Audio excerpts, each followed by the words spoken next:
காயனம் விතරයි. நாங்கள் சங்கீதம் பாடுறது மட்டும்தான். மிக பிரியமாக தீரணும். இதிலே நாங்கள் நிரம்பி இருக்க வேண்டும். සාත්මෙන් පිරුණ මනුස්සයාගේ ජීවිතේ වෙනසක් තියෙනවා. பரிசுத்த ஆவியானவராலே நிரப்பப்பட்ட ஒரு மனிதனுடைய வாழ்க்கையிலே ஒரு வித்தியாசம் விளங்கும். මොකද බයිබලේ බොරු කියන්නේ ஏனென்றால் வேதம் பொய் சொல்லாது. ඔහු බලයේ මිනිස්සෙක් වෙනවා අනිවාර්යයෙන්.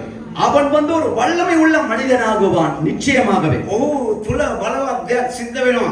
அவனுக்குள்ளே வல்லமையானது நடக்கும். ඔහුගේ ඇදහිල්ල පේනවා.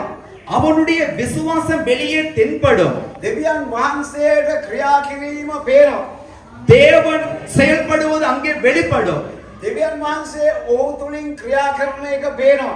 தேவன் அந்த மனிதனுக்குள்ளே செயல்படுவது வெளியே தெரியும். කතාවේ පේනවා. அவன் பேசுகிற பேச்சிலே தெரியும். ඇසවීමේ පේනවා. அவனுடைய நடத்தையிலே தெரியும்.